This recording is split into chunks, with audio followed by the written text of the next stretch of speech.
నక్షత్రయ్యాలి నా కొడుకును ఆశీర్వదించాలి వీళ్ళు కొడుకారు ఎక్కడికి వెళ్ళిపోరండి అంతే కదా ఎప్పుడు పడుకున్నారేమో వెళ్ళిపోయింది కొడుకు ఒక 4 చేయాలి మరి గోయిందా ఇదికి వెళ్తున్నా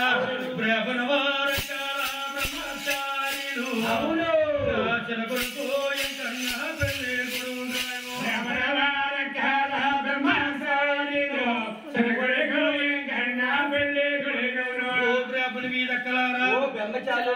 బ్రహ్మచారులారా మీరు రావాలి నా కొడుకుని ఆశీర్వదించాలి మీరు వచ్చేటప్పుడండి ఏమీ పట్టు రాకండి శనగలకి అరటి పళ్ళకి కొబ్బరికాయ ముక్కలు కానీ అన్ని పార్సలే ఎవరి ప్యాకెట్లు కాదు బాక్సులు మీ మధ్య బాక్స్ కూడా ప్యాకెట్లు ఎప్పుడు పోయి బాక్సులు ఒక బాక్స్ పట్టుకుపోతున్నారు డ్రింక్ ఇచ్చారమ్మా డ్రింక్ అవ్వదు అలా కుదరదు డ్రింక్ తీసుకుంటున్నారు షుగర్ ఉందని వద్దంటూ లేదు నీరసం వస్తున్నారు షుగర్ ఉందని కూడా తాగేసి వెళ్ళిపోతున్నారు అలాగ అయిపోయింది ఓపిక లేక అలాగనైనా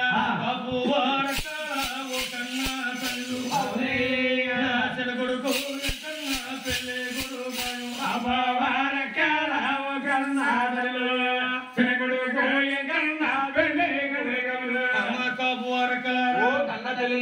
చిన్నకొడుకు నేడు మండలం వాడిని కుమారుని చేస్తాం అమ్మా మీరు రండమ్మా అని కాపు వారి దగ్గరికి వెళ్ళారు 5 వాళ్ళని పిలిచింది వీళ్ళందరూ ఎందుకు వచ్చారు పసుపులో పోటీ నాకు వచ్చారు మరి పెళ్లి కొడుకుని చెయ్యాలి ఎంతమంది ఉండాలి పేరంటాలు కూడా దొరుకుతలేదు మధ్య రెడీమేడ్ గా నీరసం వచ్చేస్తుంది గుండ్లకు ఓపిక లేక అందరు బతిమాలు పెట్టవలసి వస్తుంది 5 కావాలి అన్నిట్లో ఆరితేరినోళ్ళు బుద్ధిమంతులు గుణవంతులు 5 పెద్దలు తీరిపోవాలి మీ ఊళ్ళో ఉన్నారా మా ఊర్లో లేరండి మీ ఊళ్ళో మీ ఊళ్ళో ముందే ఉండరు ఇక్కడ ఉన్నారేమోనండి వీళ్ళు ఎవరైనా ఉంటారో వెంకన్న బాబు పేరెంట్ అడగండి అడగండి అమ్మా వెంకన్న పెళ్లి అవుతుంది కాబట్టి వెంకన్న బాబు పేరెంటాలు కావాలి 5 కావాలమ్మా మీలో ఎవరైనా ఉంటారమ్మా చేయొద్దు ఆవిడ ఆలోచన అనకుండా ఎత్తిహారు అక్కడ ఇద్దరు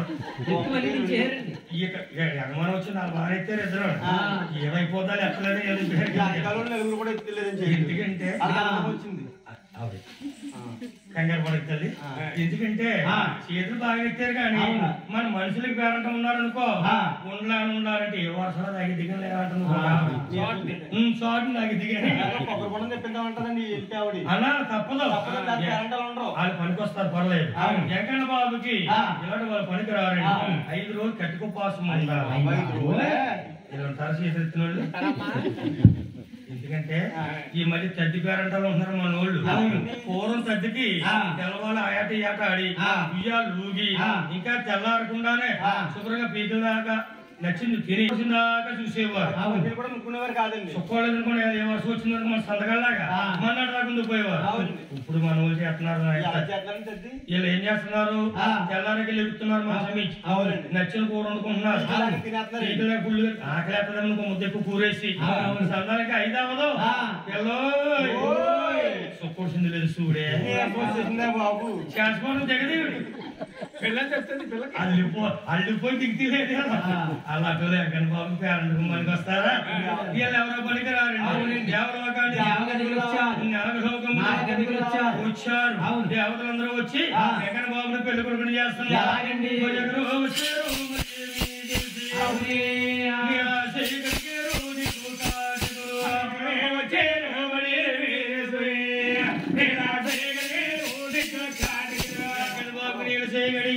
నీకు కాటికలు పెట్టారు మరి ఎక్కడో వచ్చారు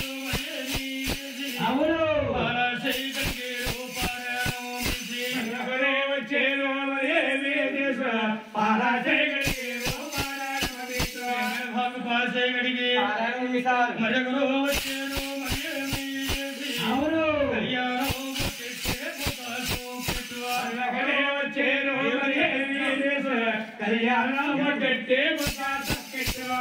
కళ్యాణం బొట్టు పెట్టాడు వెంకన్న బాబు పెళ్లి కొడుకు అయ్యాడు అనుకుంటున్నాడు నన్ను గంగిరెద్దు ముత్తాబి హడి ముత్తాబి చేస్తున్నారు కాంచేపుడుకో మంగాదేవుని తీసుకొస్తారు నాకు పెళ్లి చేస్తారు పెళ్లి అయ్యిందంటే ఇచ్చలు విడిగా తిరగనాకుండదు మెల్లో తగిలింతారు గుదుకర అబ్బాయి గుదుకర అంటే భార్య అప్పుడు ఎక్కడ పెళ్లి చేసుకోవడానికి ఇంత అలాగే ఆలోచించాడా?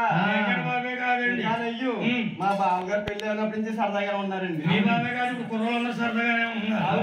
ఉండాలి తప్పదు. ఎందుకంటే ఆ భగవంతుడు అనుకున్నాడు ఏమిటి నన్ను గంగిరెద్దు ముత్తాబి చేస్తున్నా, తర్వాత ఎన్నో మెల్లో గుదిగరలాగా ఉంటుంది, ఇచ్చడివిడిగా తిరగనాకుండా. మరి ఎలాగని మారుద్వాసం మనసులో పెట్టుకున్నాడు, మరి కపుడుద్వాసం ఉడుపులో పెట్టుకున్నాడు, పై మీద ఉత్తరం వాడు ముసుగేసుకున్నాడు. పల్లె బీదం వెళ్ళిపోతున్నాడు. ఇంకా బాబు పల్లె బీదలో ఎవరు ఎదురొచ్చారు? సాకల కాంతమ్మ మీద వచ్చింది. సాకల కాంతమ్మ ఎదురొచ్చింది. కాంతమ్మని అడుగుతున్నాడు. ఇంకా ఏమని అడుగుతున్నాడు? సాకల కాంతమ్మ ఇలా ఎక్కడికి వెళ్తున్నావు అమ్మా? నేనా ఆ పెద్ద బట్టలు కడతాను బాబాయ్.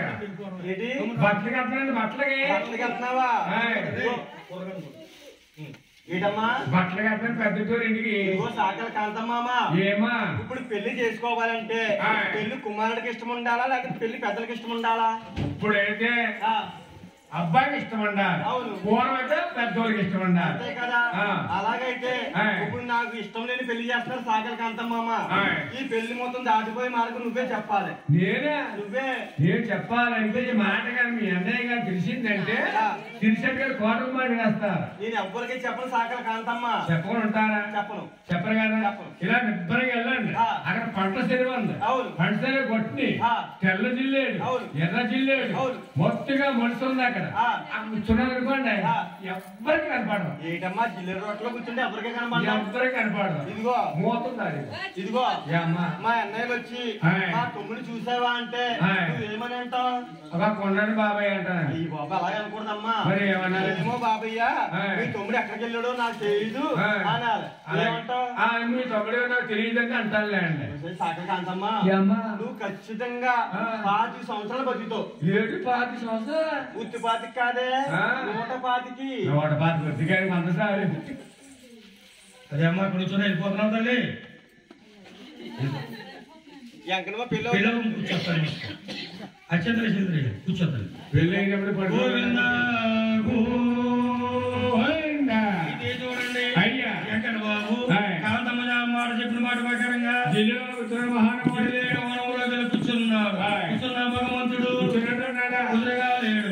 ఏమిటి తల్లికి చెప్పలేదు, తల్లికి చెప్పలేదు, తండ్రికి చెప్పలేదు, అన్న తమ్ముడికి చెప్పలేదు. పండగ వచ్చిన ఏమిటని జిల్లేడాకులు ఒక్కోటి ఇరుతున్నాడు. తెల్లగా జిల్లేడు పాలు కారిపోతున్నాయి. ఈ పాలని భూమి పాలు అవుతాయి. మరి కళ్ళ పొడుసు ముందే కళ్ళకి బలం చేస్తుందని జిల్లేడు పాలు కూడా జిల్లేడు పాలు వెయ్యాలో మర్చినడు పొడిచేనే వెయ్యాలా జిల్లేడు పాలు మర్చినడు పొడిచేరు జిల్లేడు పాలు జిల్లేడు పాలు వెయ్యాలో తెలియక పొడిచేరు వెయ్యాలా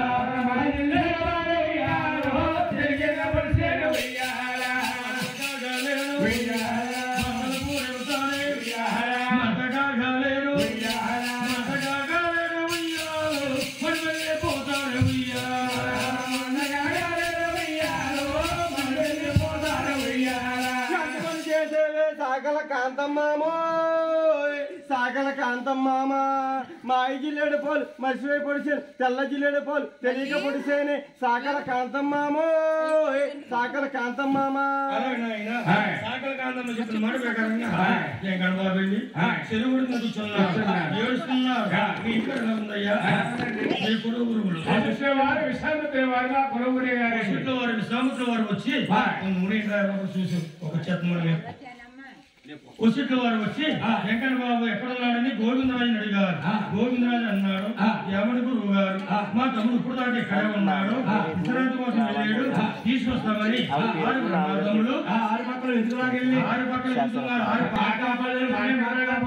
బాబు ఇలా మా తమ్ముడు వచ్చాడు, మీరు ఎవరు చూసారేటండి? మేమే చూడలేదు బాబాయ్. మీరు ఎవరు? మీరు కాసుకునే కుర్రోళ్ళు. మా తమ్ముడు ఎలా వచ్చాడు, మీరు ఎవరు చూసారా?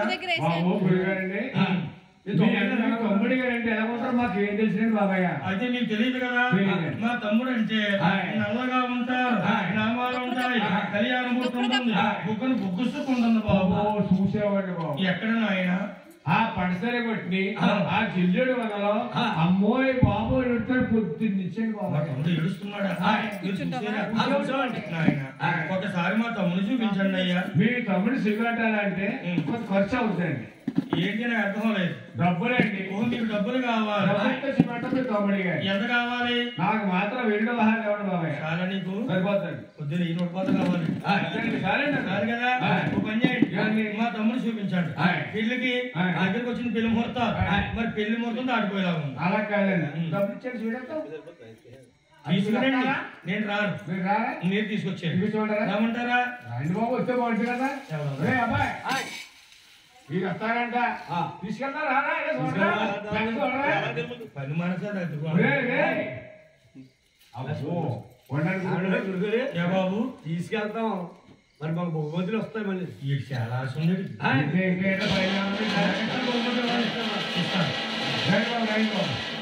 సార్ నువ్వు వెళ్తారా సార్? మీరు ఉంగరాటుకులు అవుతున్నాడు కదా ఒకటి తెల్లండి. ఏం తెల్దా? ఇవన్నీ కొండలండి. ఇవన్నీ కొండలే. ఈ కొండలో పడిపోలేని కొండ. మీకు తక్కువ మాకు తక్కువ. అందుకని జాగ్రత్త ముందే జాగ్రత్త. అదే తెలుగుందరా మీకు. మా సరుకులు మీరు దియ్యక్కలదు కానీ నేను జాగ్రత్త చేసుకుంటాను. మా తమ్ముడు తీసుకొచ్చేది. కావాలంటే మళ్ళీ బహుమతి ఎక్కువ. అలా ఇస్తాను బాబు. అరవై వెలిగించండి, అరవై వెలిగించండి.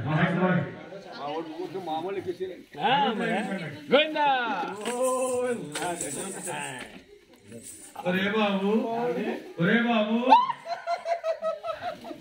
నుంచి ఇలాగే ఎడుతున్నాడా నాయన? ఏ చేతిలో ఏడు బాబు?